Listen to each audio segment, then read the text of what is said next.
gratitude is one of the simplest yet most profound gateways to greater peace, joy, wellness, and better relationships. Mindful gratitude is the practice of finding, noticing, and most importantly, deeply appreciating the unique meaning and magic that are intrinsic in our everyday experiences. Join us to discuss how to embrace that beauty even in the midst of times that we are living in right now is author Christel Wendelberger. She's created a really effective way to practice gratitude and have more joy in your life and better relationships. Christel hails from the Milwaukee area, and I connected with her last year online, and we've had a few incredible conversations. She says peace and wellness are possible even when life is hard. Her book is called Mindful Gratitude, Practicing the Art of Appreciation. She joins us today with ways to see through the haze of our busy lives and the many different issues we are grappling with these days and find the good stuff in life. Hi, Christel, welcome. Hi, Kelly. Thank you so much for having me today. Yeah, I'm really excited about our conversation. It's a beautiful day today, and we're heading into a weekend and lots of good stuff to be talking about today. Absolutely agree. Yeah. Yeah. Beautiful weather here too. So we in the Midwest have to hang on to these beautiful days. Oh my gosh, yes. I know I've been using my porch a lot more this year, more than ever, and just really trying to ground myself and root myself in outside just more than ever. Yeah, for sure. So we're going to be talking today about gratitude, which I know is one of your favorite topics to talk about. So tell me kind of how you got interested in that whole topic. I think I have a natural capacity for gratitude, and I have noticed over the course of my life that that's a pretty helpful thing to have, because I can also, just as easily go to the dark side like anybody else. But what I've noticed is that because I have this capacity for gratitude, it really allows me to pull out of some of those difficult times. My parents really, really stressed gratitude. They, were always please and thank you people. But more than that, I think they sort of showed us how to be excited about the good things in life, so, and I think that's part of what gratitude is. So, just getting really excited for chocolate chip cookies when we were really little and making that a really huge deal because we didn't have cookies all the time. So when my mom made them, it was a wow, and she made it into this spectacular thing that we were oh, thank you. And I think that's really what gratitude is, right? It's that noticing when things are special, when something in life is good. And I did write the book in direct response to my dad's, my dad was diagnosed with terminal cancer, very fast moving cancer, about 13 years ago. And at the same time, I became pregnant with our third child, and he was a really wonderful surprise. But it was all the whole time was very discombobulating. And I had an afternoon when I was just sort of plopped on my couch, and somebody had taken my kids to their after school activities. And I had a minute to sit there, and another friend had brought a fabulous meal for my family. And I just felt an overwhelming sense of gratitude for these people in my life who were helping to take care of me. And I just thought, wow, I want to share this feeling with people. So I want to create something that allows people to tap into that feeling on their own. That's incredible. I know during just this weird time of quarantine and shelter in place and being at home, I think a lot of us have done unusual things, like you were talking about being little and baking cookies, and it wasn't an everyday occurrence. And so we're all kind of trying new things, whether it be baking, whether it be gardening, whether it be doing game night or movie night. Or I have a friend who now has a kiddo at home for the summer, and he does dad summer camp every single day with different themes. And so how do you take those things and actually take a beat and take a pause and really do make them special and have a moment of gratitude that they're even happening, or we have to have this space where they're happening? Yeah, I think that if you have the natural inclination, just maybe be even more intentional about looking for those things and really, really noticing, wow, I would never have had the time to do this. I would never have had the time to have dad camp if, if this shutdown hadn't happened.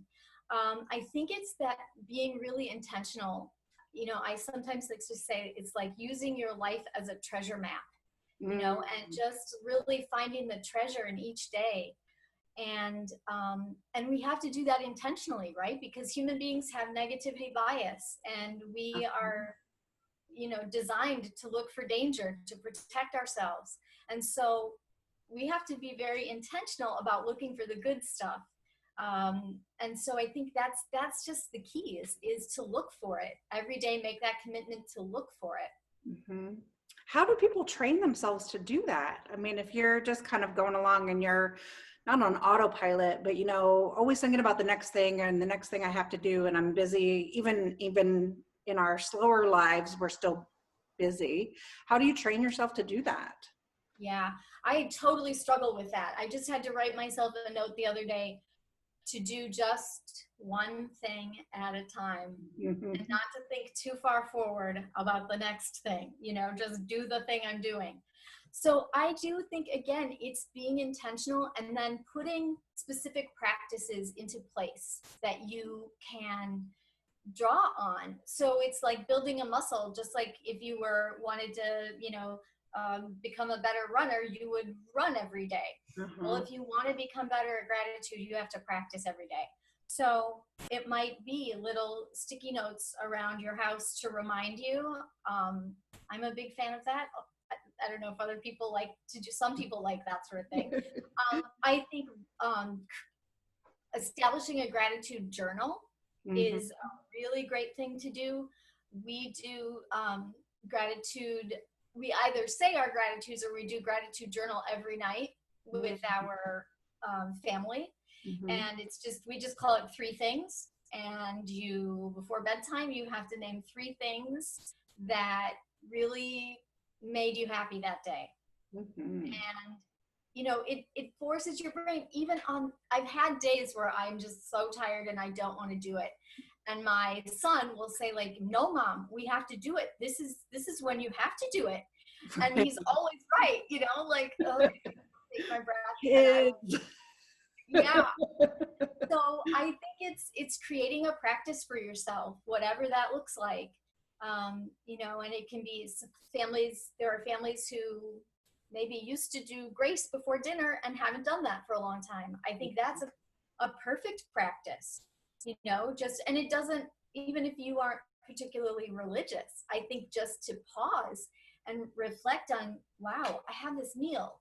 So often we just sit down and we gobble up, and we're not mindful at all about what we're eating or where it came from or any of that. So I think just taking that pause, and most of us don't grow our own vegetables or fruits. We don't make our own stuff. Like thinking about that long trail of people that got that food onto your table.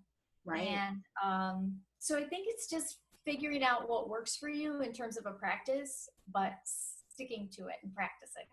Yep. Yeah. It's just being consistent and not just doing it for a couple days just because it sounds like a good idea, but actually developing that habit and developing a discipline of it is kind of the hard part of it. Yeah. So,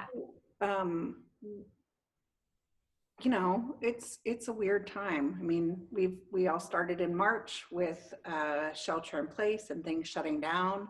And then the last couple weeks, we've been, bombarded with images and things about racial injustice. And now we're starting to talk more and more about opening up and what that looks like, and new restrictions, and or not opening up and what that might look like in later in the summer, and the uncertainty that we're all dealing with and lack of normalcy. I don't know that anything was actually truly normal, just what we were used to. Right. But why talk about gratitude now? Why is it even more important now? Yeah, I think it is even more important right now because there is so much uncertainty for so many of us. So I think, again, if you have an established practice, amid all of the chaos, if you know you can go back to that practice, it can be really powerful and helpful. I think also we have to be careful not to discount our feelings. You Mm-hmm. know, like this is the time when people are feeling sad, they're feeling frustrated, they're feeling angry, they're feeling unheard, all kinds of feelings and emotions that people are having right now. I think it's important to acknowledge those emotions and then have the strategies in place to not dwell in them. And that's where, you know, just taking those mindful moments, taking that deep breath that we tell our kids to take when they're upset. Take that deep breath and sit back and just settle down before you take your next step, before you say the next word. I think that it's incredibly important to be looking for the good things in our lives right now, Right. especially with so many things around us that can feel so dark. I think it's especially important to look for the bright spots. So, you know, if you're feeling upset about the racial injustice that's happening in our country, it's been happening in our country for 400 years. If you're feeling particularly upset about it right now, you know, I have a number of times just thought, I'm really grateful for these young people who are stepping up in a way that, wow, we've never seen such a diverse coalition of people stepping up like this to say no more. And I've had so many friends who have contacted me who maybe have never really even thought deeply about race relations, who are saying, what am I supposed to do? Like, what should I be reading? What should I be looking at? So, you know, I'm really grateful for those things. And I'm really grateful for this sort of awakening that people are having. And so however you see it, there is always something in it that you can pull out and find the good stuff. Yeah, I keep hearing you. What struck me in what you just said was that taking a look at something from multiple different perspectives.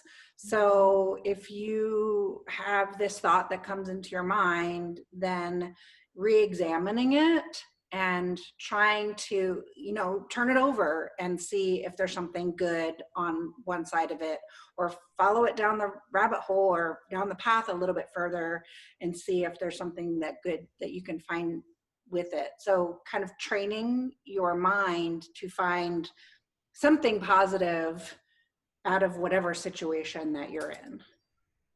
Yeah, absolutely. And sometimes there may be a particular issue or occurrence that just you can't find it. You know, I mean, that certainly happens to us where we just can't find anything good in what has happened. And then for your own resilience and your own well-being, that's when you can draw on a practice of gratitude and just go to some of the things that are good in your life, the things that are okay. If it could be as simple as thinking about your favorite book or your favorite television show or your favorite song, and really being grateful for the artist who created it, and just so happy that I'm so glad that song is in the world for me. You know, I think it what it does is it doesn't make the bad stuff go away. It's still there, but you have found a way to shift your perspective and authentically pull up good feelings, right? Like positive thinking can sometimes be like, you know, everything is okay, which is, it's not always realistic. You know, sometimes everything isn't okay. We have real challenges in front of us. And so it's going in and finding an authentic something that brings you happiness and joy and peace and contentment. And whether that's a past relationship or a song or your garden or whatever it is, if you can spend a little time focusing on that, you can take your body out of that fight or flight or deep sadness and just get a break, which is going to allow you to deal with whatever challenge is in front of you so much more skillfully and effectively. Yeah, I was just noticing your pink door, and I love your pink door. And I think one of the things that if you're grasping around and trying to find something to be grateful for, you can also be grateful for your past self who had the forethought to paint your door pink and create a cheerful moment so that you can appreciate that and find joy in that second of looking at your pink door and be grateful for your past self, if nothing else. Absolutely. Mm-hmm. Absolutely. So looking around and saying, what is good here that I am responsible for? What good have I created in my life? That's a really great point. And you can also, if you can't thank yourself, I can thank my really good friend Lisa, who chose the colors for this room. And I can thank my husband who agreed to paint all of it. You know, and that's true. Like I can really think about that. Wow, those two wonderful people in my life really contributed to my well-being with their own thoughts and actions. And I think we can always find those things, always, no matter who we are. There is someone who at some point extended some kindness to you. Mm-hmm. You have to look back 20 years to find it, then that's what you have to do, right? And give yourself a chance to focus on that so that you can, again, just give your body a break and a chance to come out of any anxiety or fear that you're having. Right. So talk about that a little bit. That's one of the things that I really appreciate in what you have to offer is not just this surface level gratitude, but this almost like an embodiment practice of gratitude. So talk about that. I know you give out cute notes sometimes in your programs, like thank you notes, so somebody can fill out a thank you note right then, or you talk a lot about using stories to kind of bring up those grateful moments in your past, or to help you remind yourself to kind of dissect the situation. Talk about that as kind of gratitude as an embodiment practice. Mm-hmm. Yeah, I do think that gratitude is something that's really deep. I mean, I think that's why it's so powerful. I think it is when you really, if you really, do that deep dive, you will find so many levels of, beauty. So for instance, if I wanted to think about my pink door again and think about my friend Lisa who chose these colors, I might think back to how I met her. What were the circumstances that brought us together, and how is it that we've stayed friends for 30 some years? Like, what are all of those things? And I think that's kind of the magic of it, right? Like, you think back, holy cow, like I have this pink door because I have this friend who I met 30 years ago because we both sort of randomly ended up in nearby dorms and had some mutual friends. You just kind of think about that, and then you say, wow, how great that we have that mutual friend. How did I meet that mutual friend? Right. And you see that your life is really this amazing matrix of connections, and that's the depth, and that's why it can be so powerful, because you can really sink into that. And you mentioned the note cards. Sending somebody a note of gratitude is just a really powerful practice. And if you can even take the time to really write a letter to somebody, and really describe in detail what it is that you love about them. You know, if you're really feeling down and you can think of that one person who makes you feel really happy, somebody you really love, even if they're gone, you can take the time to write a letter to them and describe in detail how they've impacted your life, what it is you love about them. It's really meaningful for the person who gets the letter, but it's just as meaningful for you because, you know, I'm big on writing, and I'm big on using your pen to write when you're talking, when you're thinking about these deep things. You know, when we write, we have to get specific.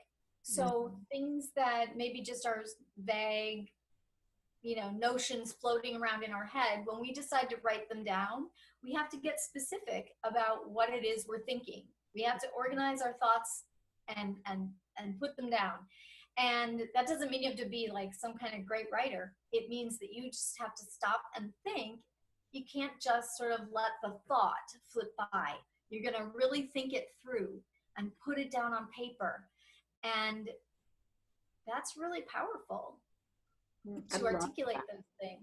I love that. And I love, during this time, I've actually made it more of a practice for me. I've always loved notes, and I grew up like you, where we had to write thank you notes for everything. So I've always really liked it.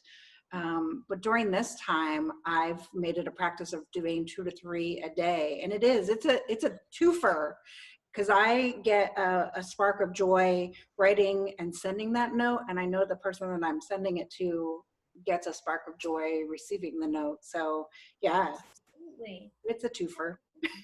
And so much fun to get a little card in the mail with a handwritten, you know, amid all of our junk mail that we get. And yeah, it's awesome. It is. I love that you're doing that. 2 or 3 a day. It's been such a great practice. And it's something that I always wanted to do and always talked about doing, and now I have the time to do it. Yeah. So, yeah. Love that. So we are going to be partnering together in July, and Christel is going to be presenting a workshop with Soul Care. We're going to be doing an online workshop on gratitude. So do you want to talk a little bit about that and give us just a teeny tiny little teaser? Yeah, I would love to.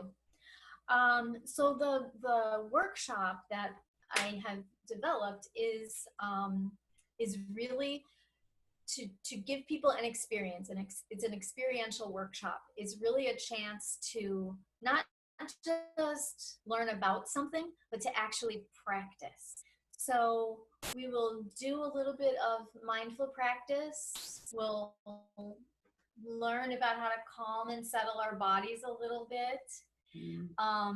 We'll practice listening, because I'll read to you, which is something that, you know, if you're lucky enough that somebody read to you as a child, you know how lovely that is. And when we're adults, you know, nobody reads to us anymore. And so, you know, having that experience and just taking the time to pause and listen, and then we'll do some journaling with prompts that really will get you going, so that you're not, you know, I've had people say, oh, journaling, I'm no good at that, or I don't like that. But after they do the process, they say, oh, that was wonderful, because we'll really take the time to give you some good prompts, and then allow you to articulate some of these deeper feelings and deeper experiences that are perhaps hidden, you know, even to you right now. So yeah, it'll be very experiential. My goal always is for people to leave feeling refreshed, feeling like they've built some resilience, and also that they have skills that they can continue to use and continue to practice well beyond the workshop. That's awesome. Well, we'll be doing that on Tuesday, July 14th. So we'll be putting lots of stuff out for people to connect with that and to sign up for that, and get back as we're starting the ball rolling with Soul Care again. So we're excited about that. Yeah, I'm super excited to be a part of it and to connect with your community. It's a wonderful community. We have lots of amazing people. So, as we kind of wrap up our conversation, my favorite question to ask at the end of this conversation is, what's giving you life right now? Ooh, that's a very good question. I think a few things. I am so blessed to have three healthy kids. Mhm. And I think sort of watching their reaction and how they are responding to what's happening in our country and the actions that they're taking has been really inspiring to me, and it is giving me a lot of joy to see them just having a sense of what's right and standing up for it. So that's giving me a lot of joy. And again, we live in the Midwest, so just the weather is giving us joy, right? Like to be able to go outside and not be bundled up and have, Right. boots and have to, grimace against the wind. Just to step outside gives us joy. Gives me joy anyway. For sure. Although it is sad because once upon a time I lived in Milwaukee many years ago. And what a lot of people don't know is that Milwaukee has a festival almost every weekend for different cultures and different musics and different. It celebrates the wonderful diversity in the city of Milwaukee and all these different identities.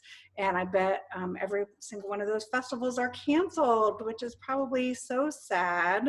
Yeah, unbelievably. And probably, Kelly, since you lived here, things have gotten even like bigger in terms of festivals, and like every park has music, live music. Every night of the week you can find some festival like thing to do.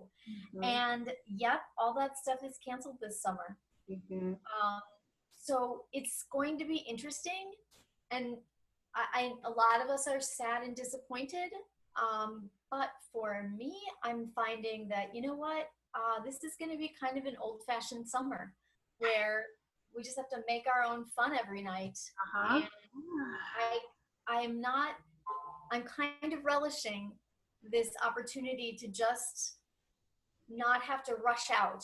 Like when we live in a cold weather climate, we feel like every night you have to make use of every minute, Because the you know, clock is and ticking. that'll leave me feeling in the summertime just, like, oh. Right, So just to think about like taking it easy all summer and having no pressure to go anywhere because there's nowhere to go. right. Um, not so bad. Definitely. Yeah. There is a bright side of that. And I keep saying, having the time to be fallow and to rest is, we're going to have amazing things that are going to be growing out of this time whenever this time is over. So just imagine all the creativity all these wonderful musicians will be having because they've been forced to maybe not perform and not be out there, and just the creativity that will be coming out of the community, and different ways to be sharing that. That's going to be really exciting whenever it happens again. It is. We had recently a jazz band on a truck that rode through the neighborhood. That's awesome. See, creativity and ingenuity Yeah. are, I think, two of the gifts that are going to be coming out of this. And it could very well be a new renaissance for us. So, I um, think so. And I also just would say that, not everybody is as lucky as we are to be able to just enjoy this time. And oh, so I think for those of us who are lucky enough to be able to say, oh, I'm working from home and I'm able to enjoy the evenings or whatever it is, I think to be able to use some of our extra time to educate ourselves yeah. about important issues, take Mhm. some time to understand other people's perspectives. I think we can use this time really wisely to sort of go a little deeper.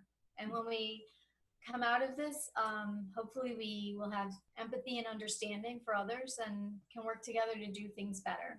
Yeah.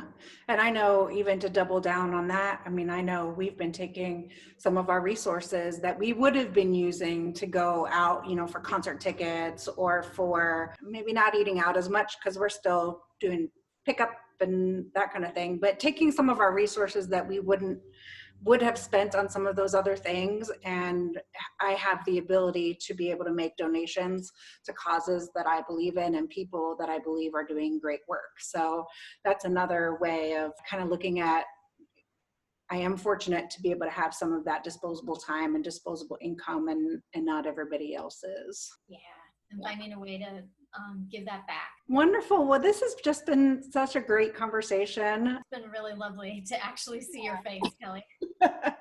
And I'm just really looking forward to your workshop in a couple weeks. So Me too. It'll be great. all right. Well, thank you and have a great rest of your afternoon. Bye now. Okay, you too, Kelly. Thank you. Bye-bye.